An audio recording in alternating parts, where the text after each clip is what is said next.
What's up, everyone? Welcome to this day in Philly sports history for May 17th, 2025. I'm your host, Jim Montgomery. Welcome to a Saturday edition of the podcast. We had a very busy and big week here on the podcast. Tuesday, the Sixers got the third pick. We finished out our 5 harsh truths that everybody needs to accept to become a better person. Eagles' schedule was released. Actually, the Sixers got the first pick on Monday, but we recapped it on Tuesday. Eagles schedule release spent Friday with AI. AI simulated the Eagles 2025 season. The Flyers have a new head coach. The Stotesbury Regatta. All kinds of good things happening this week. And if you missed it, you can go back and re-listen to some of the episodes because it's a great thing about the podcast coming out every day. Yes, it's sort of time specific because of that day, but if you want a daily sports history lesson, go back and listen to any of the episodes that you may have missed.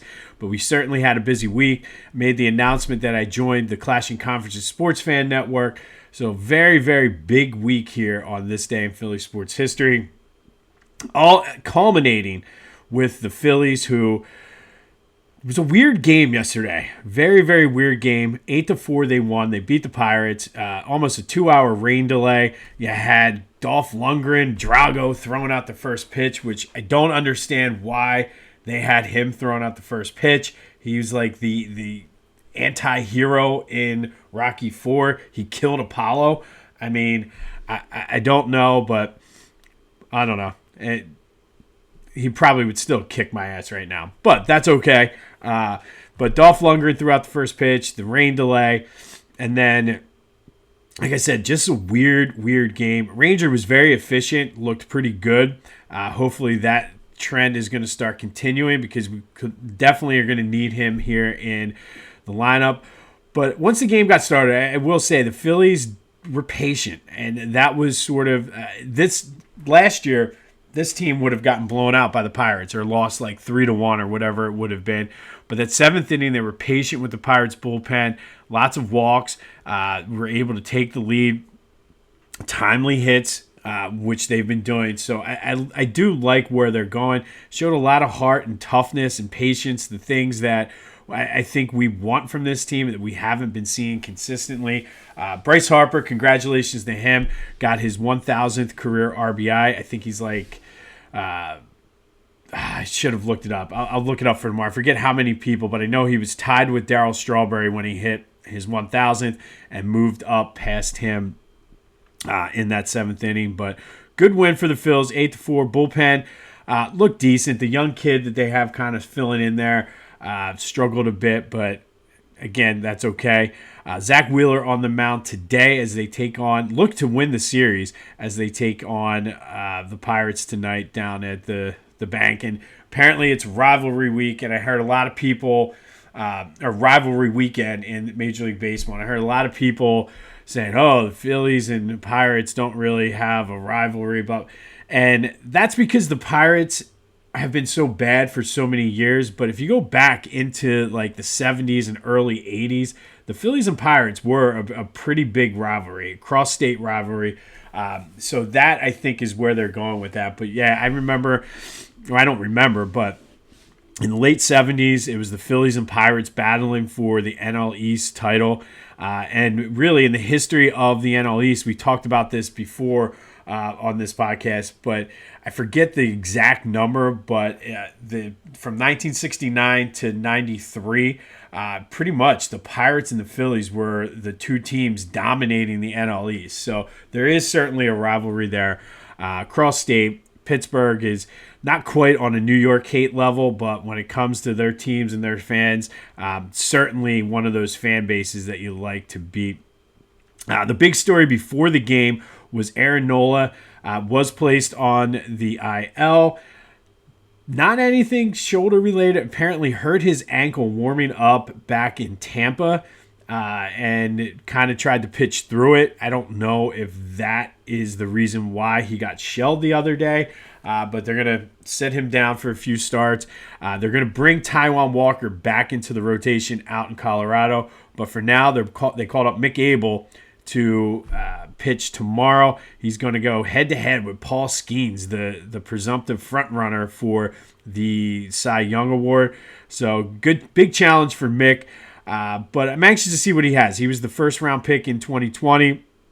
He and Andrew Painter are sort of the future of the Phillies rotation. So lots of talk about Mick possibly being a possible trade piece. So big game for Mick Abel tomorrow to see what he can do against major league talent, I guess you could say, but kind of like a triple A team in the Pittsburgh Pirates. So good opportunity for him. But that does lead to today's question of the day. Are you excited for Mick Abel's debut tomorrow? I am. Like I said, I want to see what he got, what he has, and whether or not we're going to be able to use him as a potential piece in the rotation or potential trade pawn later this summer, as the Phillies certainly are going to be able to, or going to need to upgrade in certain areas. So I'm excited, but what do you think? 267-495-8531.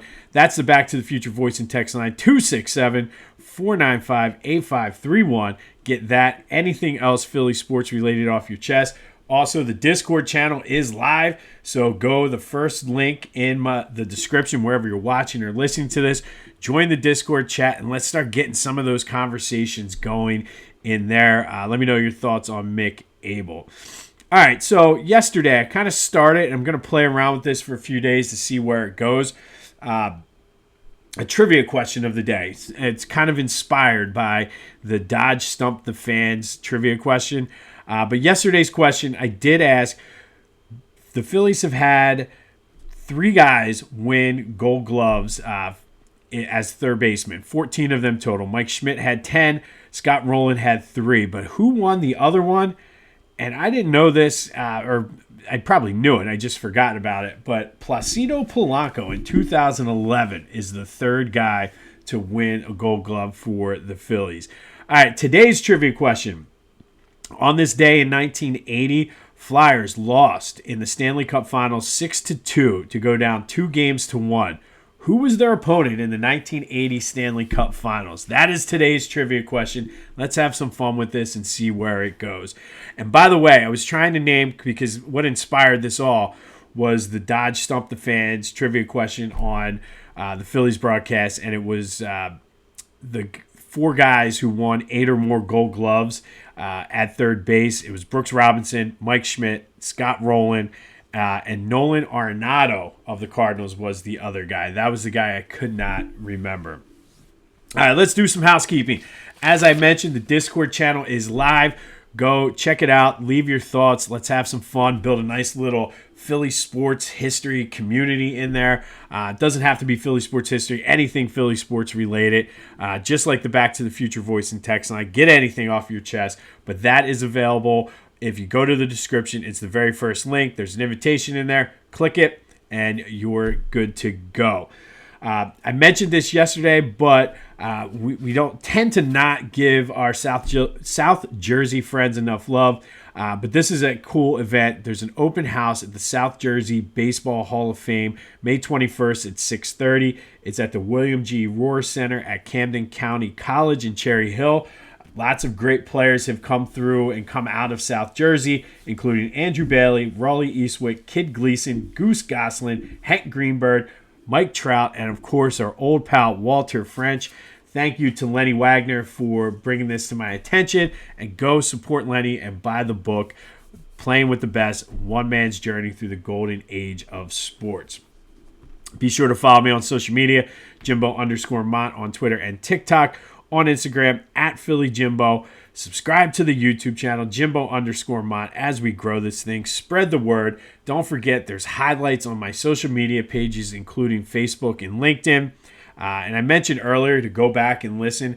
If you didn't listen to Fridays with AI, very realistic, I thought, simulation of the 2025 Eagles season. So go back, check out it this week, anything you missed. If you're on your way to a kids sporting event or wherever, it's hard to believe next weekend is Memorial Day weekend, and we're going to be going down to the shore and things like that. So If you missed anything, it's a great day to catch up. But all of that is available on my social media as well as the YouTube channel. Union in action tonight down in Atlanta, looking for their sixth straight game without a loss. Could get it done today. Looking forward to that. I mentioned earlier the Flyers have a new coach, Rick Tocchet, a familiar face. Had his intro press conference yesterday, and it was pretty typical and about what you would expect. But I'm looking forward to this. I think there's a lot of people out there who are still skeptical because it's like, oh, here we go. They're bringing back old guys to do it. They keep it everything in-house. So much nepotism, blah, blah, blah, blah, blah. But I think Tocchet, Danny Briere talked a lot about this. Basically his communication style with the team, and he's more of a teacher. And maybe you look at his head coaching record and nothing's jumping off the page at you. But I do think with a young team, you need a guy who is going to be able to get through, communicate to them, teach them, and get them where they need to be. So I really do, the more I'm looking into this, I don't look at it as this is the old school guys coming back in, because he was getting a ton of interest from other teams as well. I think that's the difference. There's a lot of times where Bobby Clark was just bringing guys in because they were his buddies or his old teammates. I think the same thing with Danny Briere being the GM. So I like this move, but be sure to let me know your thoughts on Rick Tocchet in the Discord channel or on the Back to the Future voice and text line. Do have some Eagles news, and this was interesting. There was a video with Micah Parsons and CeeDee Lamb talking about Quinyon Mitchell and how Eagles fans are like, oh, Quinyon Bay, you got shut down, and they were like, this don't fly here, this don't fly here. And CeeDee said, I've never been locked down on any island. That's cap. It's going to be a long summer, but I like this. I like getting a little chippy already here in May for the opening game of the NFL season. And yes, CeeDee, you kind of did get shut down, but we'll see. Dak's going to be back, so got that going for you. But today is also the Eagles Autism Challenge. Great event for them. One day I'm going to participate in this when I'm done being old and broken and get my knees right. But good event for the Eagles today as the Autism Challenge is happening. Be sure to go check out my boys at the Clashing Conferences podcast. Like I said, we are a part of their sports fan network. Go to clashingconferences.com to see what they have to offer, how you can get involved, get your voice heard. They're always looking for new members. Great group of guys, like-minded people, as I said, and just go talk some sports and have some fun. And these guys are spread out across the country too, which is really, really cool to get perspectives from other cities and what the view of Philly is from outside. And it does work both ways, what the Philly view is of some of these places. So go to clashingconferences.com to see how you can get involved and what they have to offer. And again, if you're like me and you are a small-time podcaster, they have the media services that will actually help as well. And then, of course, do some shopping at Philly Goat. They got you covered. Next weekend, like I said, is Memorial Day weekend already. Means pool, shore, mountains, whatever, but they have you covered with these slides. And my daughter is bugging me already this morning. When are my slides coming? She got it's a Philly thing. My son got the light blue, powder blue ones with the Fanatic face on it. But these things are awesome. I'm actually wearing my Super Bowl champion Jalen Hurts ones right now and wear them around the house all the time. Looking forward to taking them to the pool next weekend with my cooler backpack, also available on the websites. Just go check it out, scroll through, look at all the great things they have, all the great collaborations with the companies they're working with. I told you about the rocks glasses. Father's Day is coming up. I'll drop some hints. I would gladly take them as a Father's Day gift. But go to Philly Goat, check it out. Use the promo code Jim Montgomery to take 10% off your order. That's phillygoat.com. Promo code Jim Montgomery to take 10% off of your order. All right, May 17th. We've got a little bit of a Phillies-Cubs doubleheader, so to speak, today. And we're going to look at two games on two opposite ends of the scoring spectrum. First, we're going to go back to 1979, and quite possibly the wildest game in Major League Baseball history happened today. The two teams combined for 45 runs, 50 hits, and 11 home runs. Obviously, the wind was whipping out at Wrigley Field that day. It was the Phillies coming out with a 23-22 win in 10 innings. Mike Schmidt hit 2 homers, including the game winner in the 10th. Bob Boone, starting pitcher Randy Lurch, hit a home run that day as the Phillies scored 7 in the first inning. Unfortunately for Randy, he was only able to get one batter out in the bottom of the first, so his day was short. Gary Maddox hit another one for the Phils. Dave Kingman hit 3 out for the Cubs. But like I said, it was Mike Schmidt with the game winner in the 10th, and quite possibly the wildest game in Major League Baseball history. 13 runs in the first inning, and then from there, it was just back and forth. The Phillies at one point had like a 15-run lead and blew it because of the wind blowing out. But you might be surprised to learn this is not the highest scoring game in Major League Baseball history. That happened in 1922 when 49 runs were scored at Wrigley Field between the Cubs and the Phillies. Believe it or not, the Phillies in 2 of the highest scoring games in Major League Baseball history. But on this day in 1979, 23-22, Phillies win in 10 innings. Mike Schmidt with 2 homers. Dave Kingman for the Cubs with 3, where pitching was just a luxury, or non-existent, I should say, not even a luxury, non-existent on this day at Wrigley Field.